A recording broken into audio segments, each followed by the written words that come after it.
आनंदयात्री आनंदयात्री आनंदयात्री आनंदयात्री.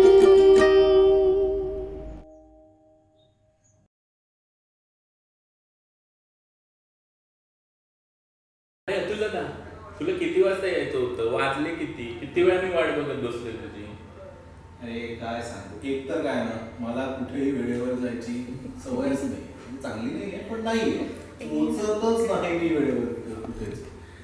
त्यात रविवार. आज विशेष, आज रविवार. त्यात विशेष म्हणजे बायको आहे ना, बायकोला विचार करतो काय. श्रावण चालू झाल्यापासनं तिला प्रत्येक शनिवार रविवारी नवीन नवीन जिन्नस बनवायचा ऊत येतो. आता तिने मस्त जायफळ घालून पुरणपोळ्या केल्या होत्या. आणि माझं काय, माझ्या शरीराकडे बघतोस ना, जे पानावरती असेल ते चोपून खायची सवयच आहे आणि आवडतं मला. त्याच्यामुळे मी भरपूर खाल्ल्या आणि मग जी ताणून दिली ही जाग आली मला तेव्हा ऑलरेडी तुझ्याकडे पोचायची वेळ तिथे झाली. मग चारुताला फोन केला, अगं आपल्याला सचिनकडे जायचंय. तिचाही दोनदा फोन घेऊन गेला होता आम्ही झोपत असताना. मग काय निघालो, पळवत पळवत गाडी आणून तेव्हा आता पोहोचलो. त्यात आम्ही थोडे चुकलो. त्यात चुकलो. अरे पुरणपोळीवरून आठवलं, मुद्दा परवा बघ तुम्हाला एक कुठली तरी कविता दाखवत होती. वेगवेगळ्या वृत्तात पुरणपोळी कशी करायची लिहिलेलं. काय काय वृत्त, हो वेगवेगळी वृत्त होती. किती वर्षांनी मी वृत्त शब्द ऐकलाय.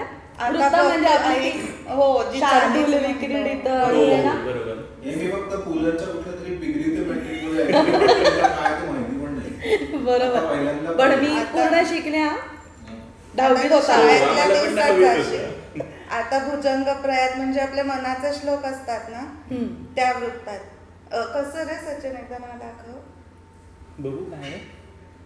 सवे घेऊनी डाळ, सवे घेऊनी डाळ गोळा समाने, शिजो घाली ती दोनही त्या क्रमाने, धरी जाती कोशावरी घासूनी ते, सुगंधा करावे जणी आस म्हणते.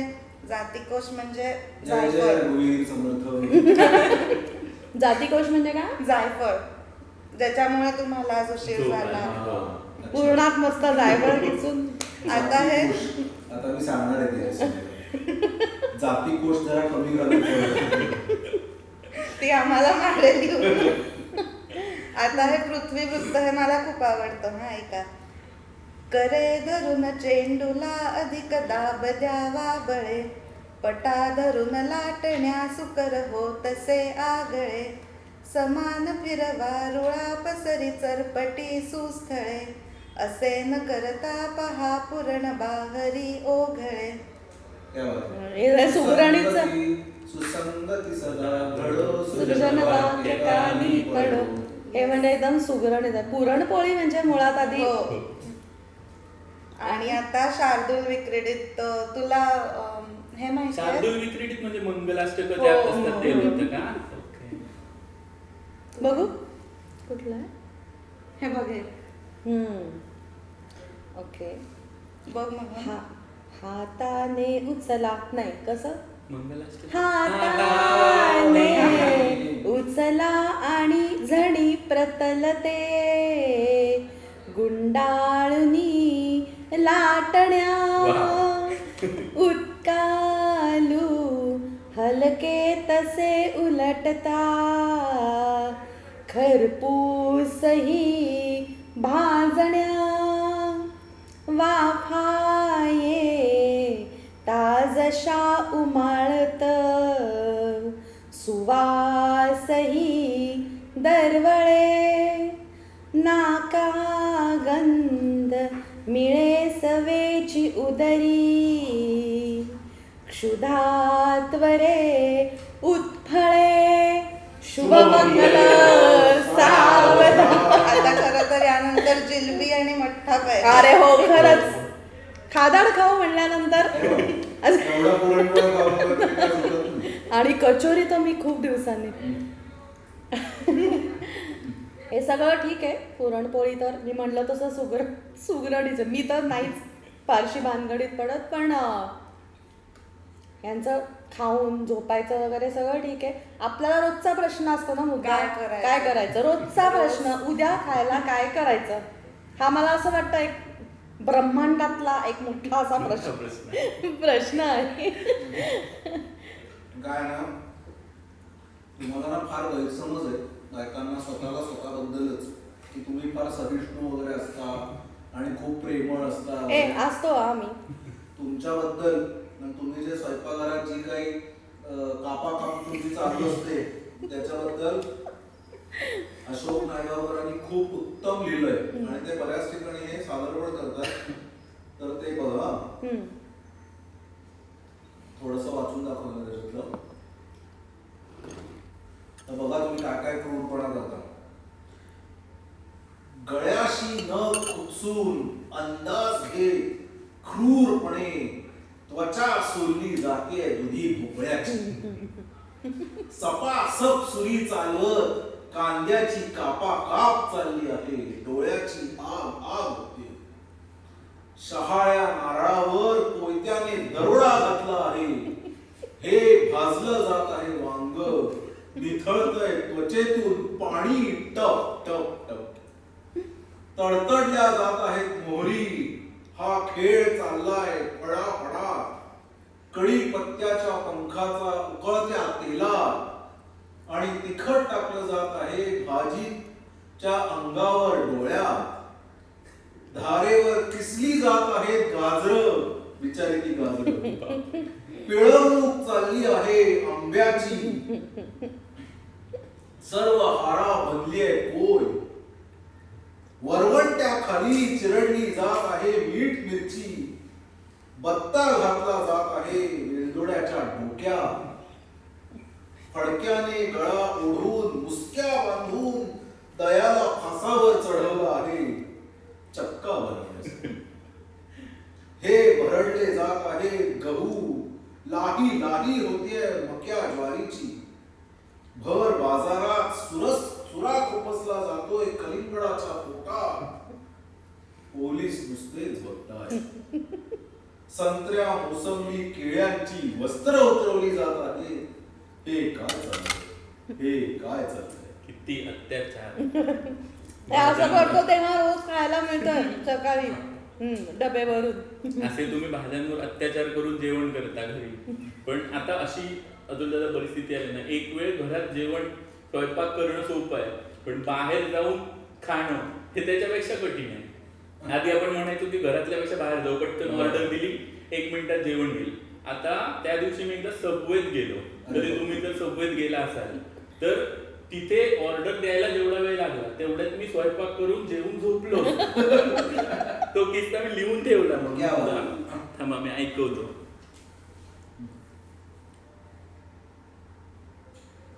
तोवर मी एक राऊंड चहाचा परत आणू का? हो चालेल. मला थोडं पाणी पण मी घेते.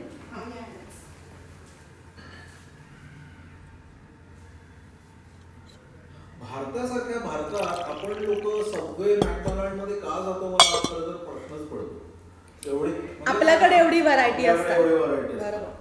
बरोबर. जातो म्हणजे मी पण जातो पण का जातो म्हणजे मला स्वतःलाच हा पडलेला प्रश्न आहे की का जातो.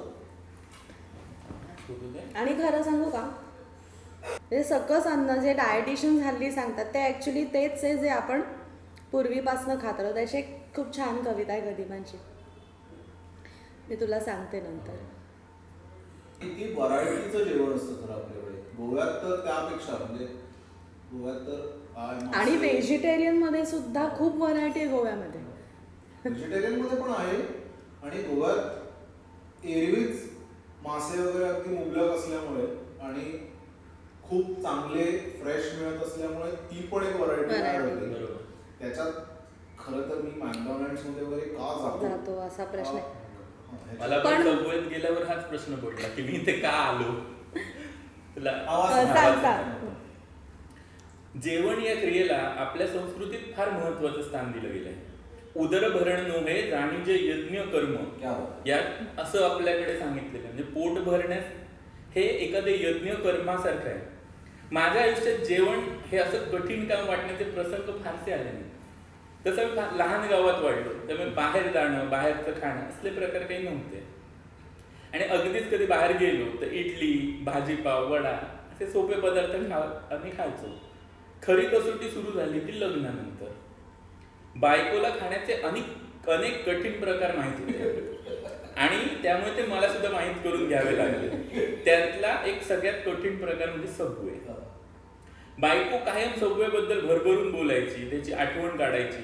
इथे सबवे मिळतच नाही, इथे सबवे कसा नाही, असं ती सारखं तिथं चालू असायचं. नेमकं ती चहा आणायला गेल्यानंतर तेवढ्यात वाचून घेतो. त्यामुळे सबवे ऐकून मला वाटलं हा काहीतरी खूप भारी प्रकार आहे आणि आपण हा एकदा ट्राय करायला हवा. जर एकदा तुमच्या पणजीत फिरता मला तो बोर्ड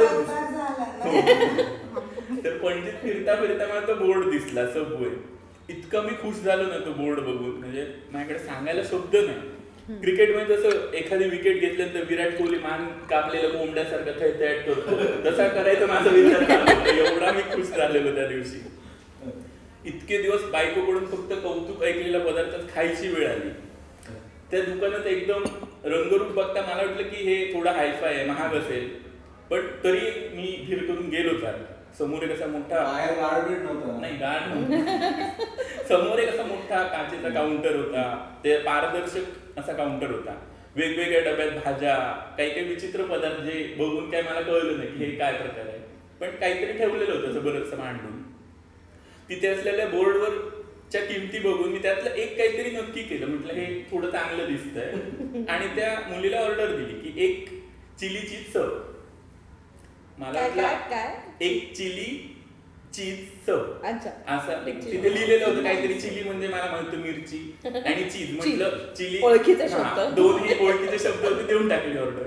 म्हटलं आता काय बिल येईल, आपण पैसे देऊ, ती बाई काय ते देईल आणि आपण खाऊ. पण हे एवढं सोपं नव्हतं हे मला लक्षात आलं. त्या मुलीने पहिला प्रश्न विचारला, विच ब्रेड. एक तर त्या पक्के गोवेकर दिसणाऱ्या मुलीचे इंग्लंडच्या राणीसारखे उच्चार ऐकून माझी अर्धी हिंमत थोडी कमी झाली. ते जुने जनरल डायर वगैरे क्रूर इंग्रज आले तरी मी एवढा घाबरणार नाही, तेवढा मी त्यांच्या इंग्लिशला घाबरतो. त्यात मी पाव फक्त पंथाचा असल्यामुळे पाव, गुंडो, पोळी, काकण हे सगळं मला माहित आहे. पण हे ब्रेड प्रकरण जरा नवीन होतं.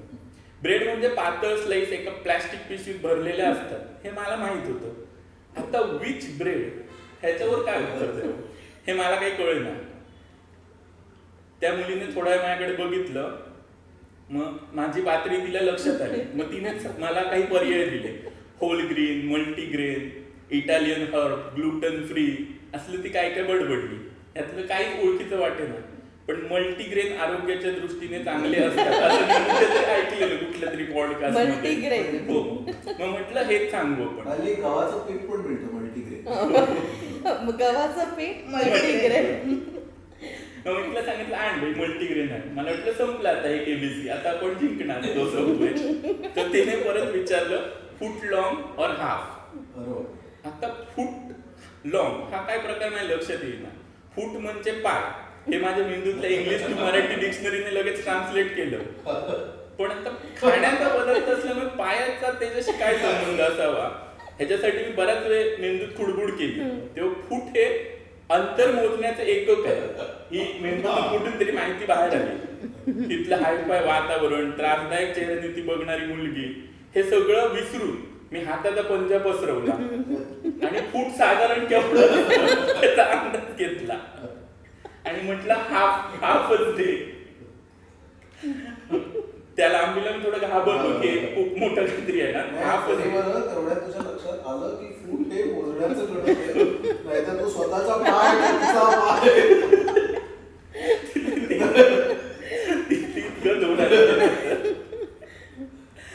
मग तिने एक जाडजूड ब्रेड घेतला, तो मधून कापला आणि त्यात वड्यासारखी दिसणारी एक काहीतरी पातळ चपटी ठेवली आणि प्रश्नार्थक नजरेने ती माझ्याकडे बघू लागली.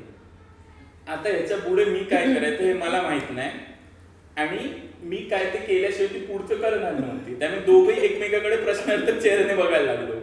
कुठून अडाणी लोक येतात काय माहिती, चेहऱ्यावर लिहिलेलं मला दिसायला लागलं. भाज्या कुठल्या घालू. आता तिने मराठीकडे गाडी आणली, माझ्याकडे तर माझ्या मनात आलं की एवढे प्रश्न जर मी कौन बनेगा करोडपती दिले असते ना उत्तर, किमान 20-25 लाख जिंकलो असतो. तिचे काय प्रश्न संपे ना. मी वाकून समोरच्या भाज्या बघितल्या तर काकडी आणि टोमॅटो हे 2 ओळखीचे लोक दिसले, बाकी सगळं परदेशी. काय केवढं काही कळेना. काहीतरी काळं होतं, हिरवं होतं, निळं होतं. म्हटलं जाऊ दे. तिला म्हटलं घाल सगळं काहीतरी. आणि पुढे तिला विचारलं ह्याचे एक्स्ट्रा पैसे आहेत का. ती म्हणाली नाही तुम्ही ह्यातलं काही घेऊ शकता, एक्स्ट्रा पैसे नाही. म्हटलं घाल ना सगळं. खाऊन तर बघा फुकट आहे तर काय काय आणि कसं लागतं. मग तिने सगळं ते एक चपटे उचलून घातल्या, काय काय केलं आणि परत माझ्याकडे बघायला लागली. आता मला खरंच कळेना की आता झालं तर ते भाजी तुम्ही घालत होते, सॉस कुठलं घालू, आता सॉस कुठलं हे मला कळेना. तर सॉस म्हणजे आपल्याला माहिती आहे की ते टोमॅटोचं सॉस, टोमॅटो सॉस. आता मी तिकडे बघितलं तर खूप साऱ्या वाटल्या होत्या. परत मी तिला मला सुद्धा by the way sauce dish म्हणायचं नसतं, केचप. हो. बरोबर, सॉस नाही. मग तिकडे खूप साऱ्या अशा बाटल्या ठेवलेल्या होत्या. मी तिला आधी प्रश्न विचारला एक्स्ट्रा पैसे आहेत का. ती म्हणाली नाही. मग किती घेऊ शकतो. ती म्हणाली किती घेऊ शकतो. मिळतात फुकट तर म्हटलं खाऊन बघू काय काय कसं लागतं. तिने सगळी असं दचकून विचारलं, हो घालून टाक तू. मग तिने 7-8 बाटल्या दाबून काय काय त्याच्यावर ओतलं. बराच वेळ तिचं ते चालू होतं नक्षीकाम, असं असं करून काही असं असं काही असं लव काढून असं बरंच ते काय काय करत होती. ब्रेड राहिला का त्याच्यात. मग तिने तसं प्लॅस्टिक कागदात गुंड आलं, माझ्याकडे दिलं. मी तिला बिल दिलं आणि माझ्या टेबलावर बसलो.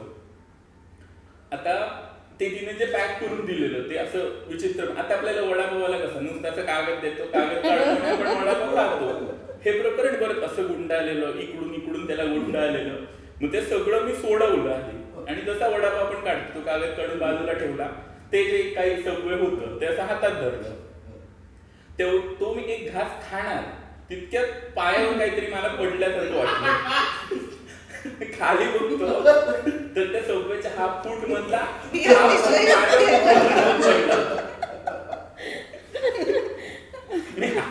ते हातातलं सब खाली डिश मध्ये ठेवायला गेलो तर डिश मध्ये ठेवलं आणि खाली पडलेलं उचलायला गेलो तर ते लागून माझ्या शर्टवर रांगली. डिश मध्ये होतं ते सगळ्या माझ्या टेबलवर ते सॉस आणलेलं, पायावर अर्धा सबवे, अर्धा जमिनीवर. अशा अवस्थेत थोडं इकडे लागलंय मला. अशा अवस्थेत मी कसं तरी ते सगळं टाकलं आणि घरी पळ काढला. मग घरी आल्यावर आधी मी हिला विचारलं की बाबा माझा थोडं वर्कशॉप घे. नाही गेलेलो त्या दिवशी. मग हिने मला 2 तासाचं वर्कशॉप घेतलं. सबवेत गेल्यावर ऑर्डर वगैरे. मग तो म्हणजे तो प्लॅस्टिक कागद असतो तो पूर्ण काढायचा नसतो, थोडासा हळूहळू खायचं असतं. 1 किंवा 2 सॉस घालून घ्यायचे असतात. फुकट मिळाले म्हणून सगळं घालायचं. हे सगळं तिने सांगितलं. तर ह्या गोष्टीला तशी बरीच वर्ष झाली. त्यामुळे आता जेव्हा कधी मी सबवेत जातो हिला घेऊनच जातो. एकट्याने जायचं काय तर माझ्या अंगात धाडच नाही. आणि कधी अशी वेळ आलीच म्हणजे येऊ नये माझ्यावर पण आलीच तर तिच्याकडनं ते लिहूनच घेतल्यावर की 1 cheese sub whole grain, half food, don't put pickle and jalapeno, mint mayos, sweet sauce आणि ओनियन सॉस. हे पाठच करून ठेवलंय. गेलं की एवढंच सांगतो जे येईल ते खातो आणि बाहेर नाही. नादच करत नाही मी आता समोर. मस्त खूप बारीक ऍक्च्युली. पण खरंच आहे मॅकडोनाल्ड्स असू देत, सबवे असू दे, जे बाहेरचे ब्रँड्स आहेत ना मला तर खूप प्रेशर येतं माहितीये का. तिकडे गेल्यानंतर मला दडपणच येतं. असं वाटतं जाऊ दे त्यापेक्षा आपण आपला वडापाव डोसा असं खाऊन घरी मला प्रेशर वगैरे नाही येत. मला त्यांच्या जेवणावरती खरं सांगतो कीव येते. म्हणजे मी परदेशी होतो काही वर्ष कामाच्या निमित्ताने वगैरे. तर तेव्हा आमच्याकडे पर्याय नव्हता कारण सर्वात स्वस्त जेवण तिथे मिळायचं. म्हणजे तिथल्या त्याप्रमाणे सर्वात स्वस्त आपलं भारतीय जेवण तिथे खूप महाग मिळायचं. बरोबर. मग कधीतरी बाहेर जायची वेळ आली की एवढं काय खिशाला परवडायचं नाही. मग सबवे म्हणा किंवा मॅकडॉनल्ड मध्ये जायला लागायचं.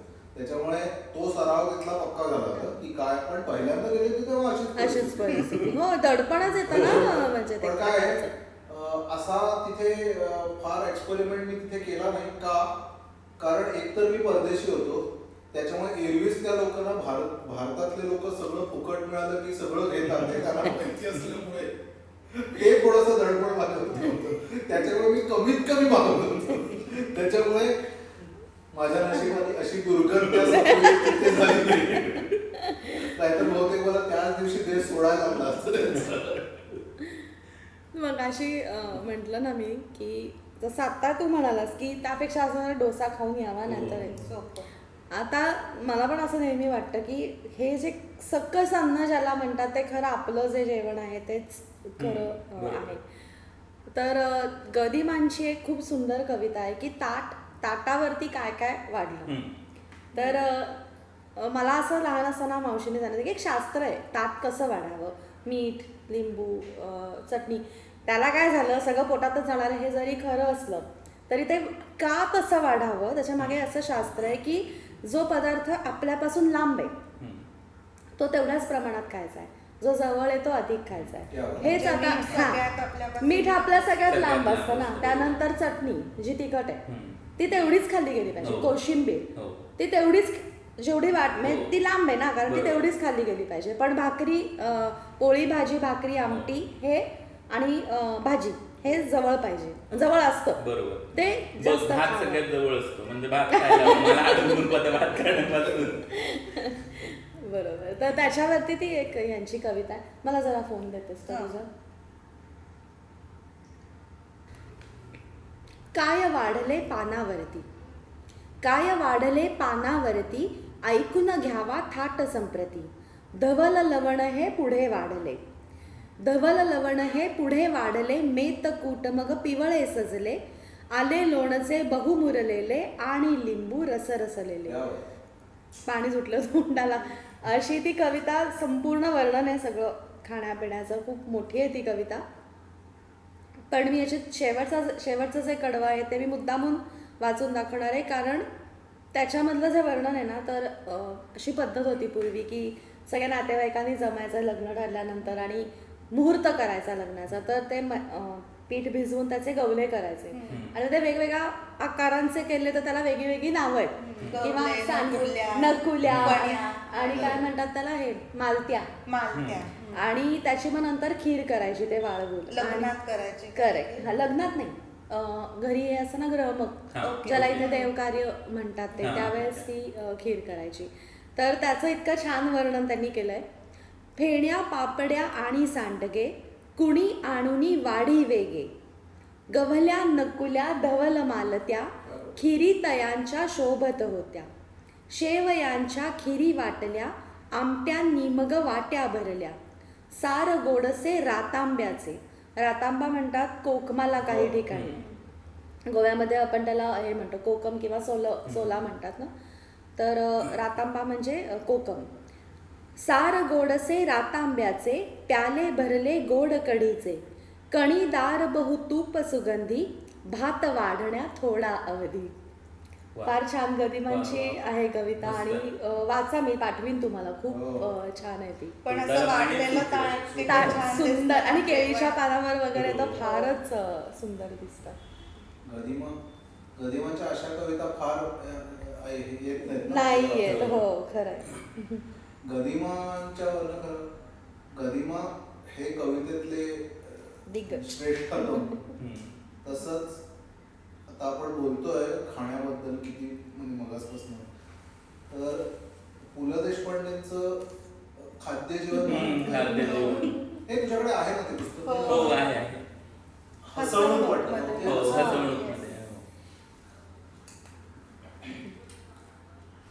मागच्या वेळेला आलो होतो तेव्हा मार्क केलं होतं. इतकं मला इतकं प्रचंड आवडलं आहे.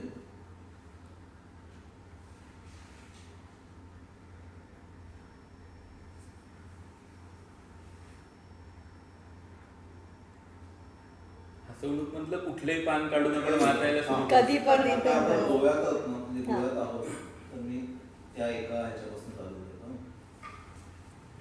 तुला म्हणतात खाद्य जीवनमध्ये, मी शाकाहाराचा भोक्ता तसाच स्वाहाकाराचाही. मला तळलेले निषिद्ध नाही, पोळलेले नाही, लाटलेले दुसऱ्याचे नव्हे, पोळपाट नाही वाटलेले नाही. थोडक्यात मला तळलेले निषिद्ध नाही, पोळलेले नाही, लाटलेले नाही, वाटलेलेही नाही. ऊन ऊन भात, वरण, लिंबू, वांग्याचे भरीत, बाजरीची भाकरी, चटणी, चांगले ताक हा मेनू मला जितका प्रिय तितकाच तिरफळ घालून केलेली बांगड्याची लाल भडक आमटी, भात आणि खोबरेल तेलाचे बोट लावलेला पापड, सोलाची कढी.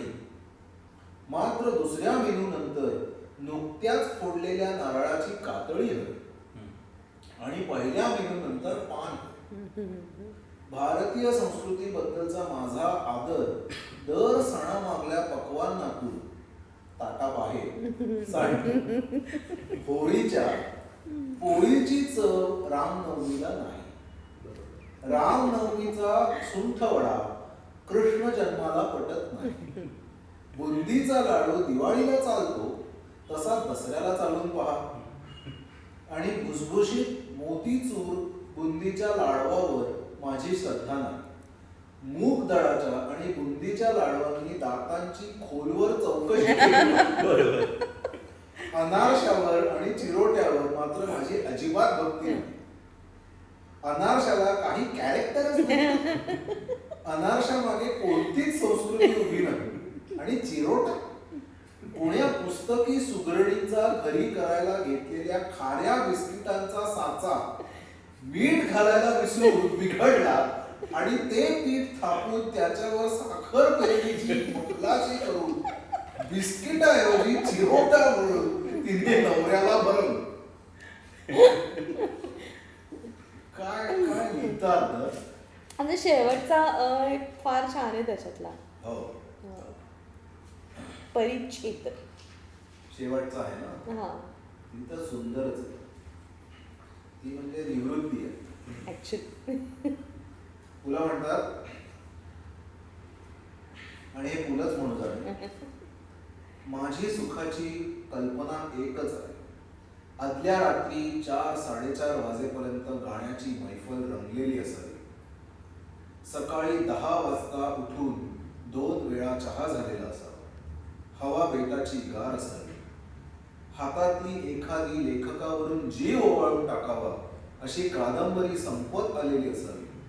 ती वाचून शेवटले पान उलटता उलटता 12-12:30 व्हावे आणि आतून तव्यावर पडलेल्या सरंग्याच्या तुकड्याने साथ घातल्यासारखा स्वाद घालावा.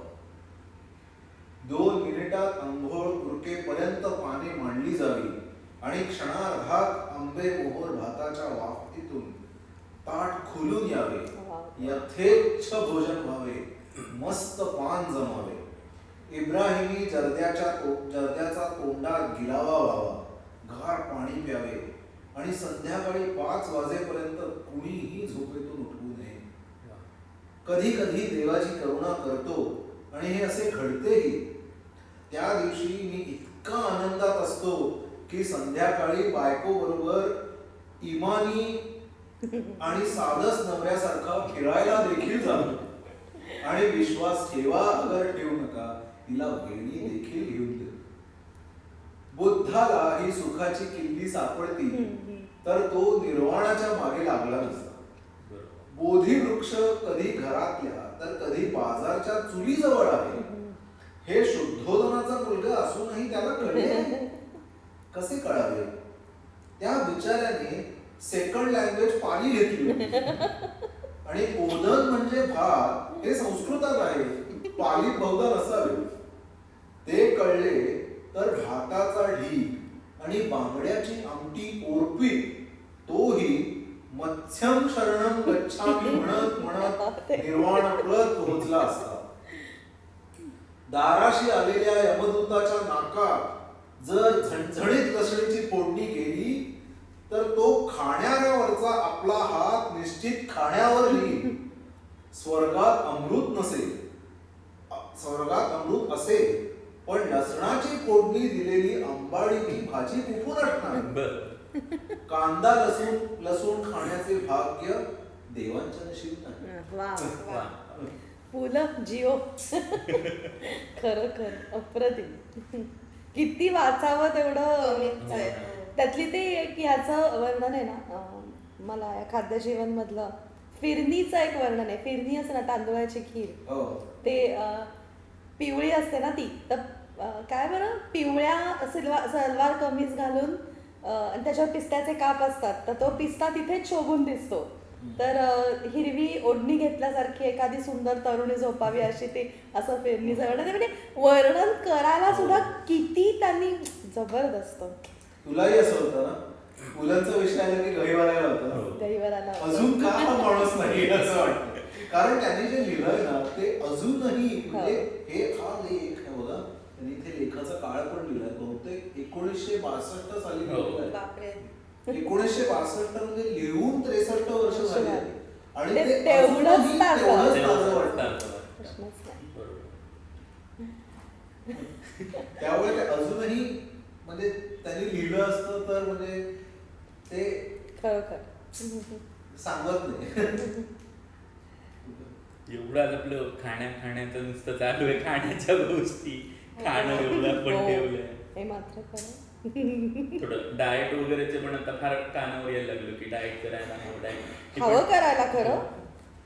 कुठलं करावं बरं? हे Correct. प्रश्न हा फार मोठा प्रश्न आहे. सोशल मीडिया उघडलं की तुम्हाला हो. 1000 प्रकारची डाएट Diet दिसते. बरोबर.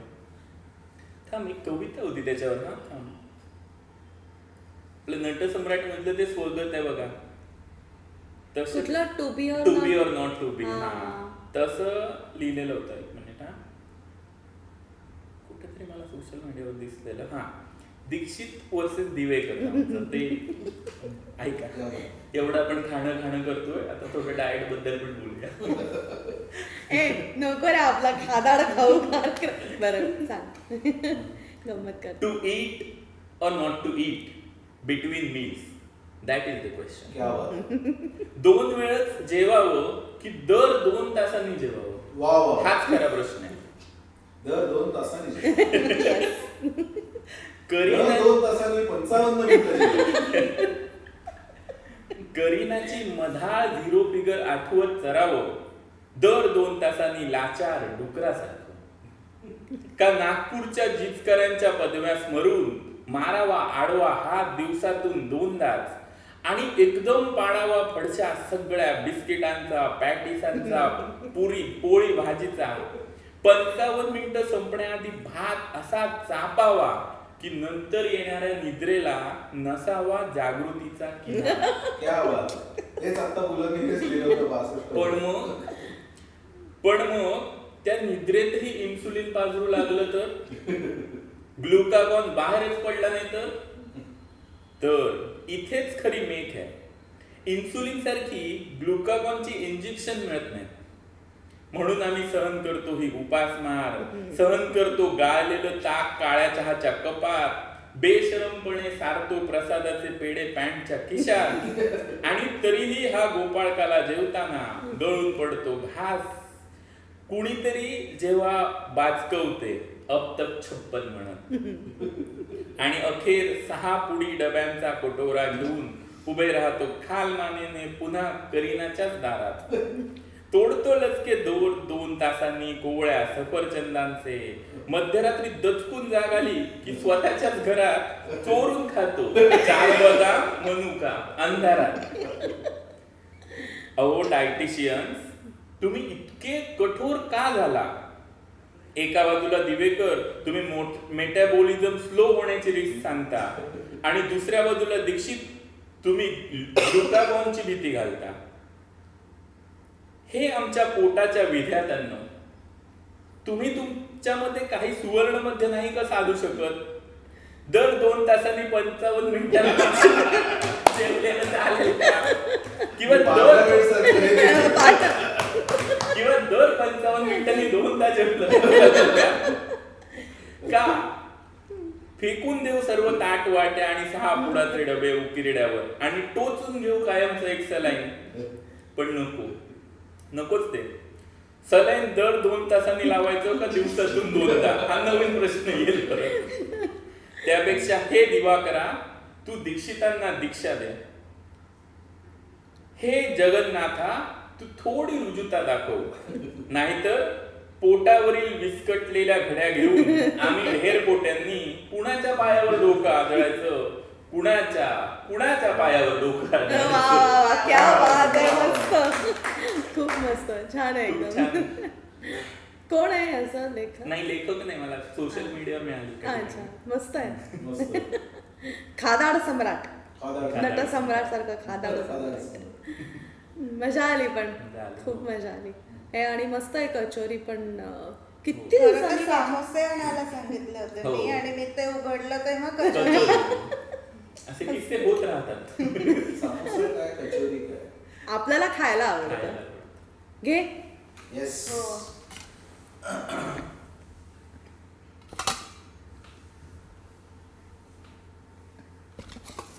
आम्ही सारे खवय्ये.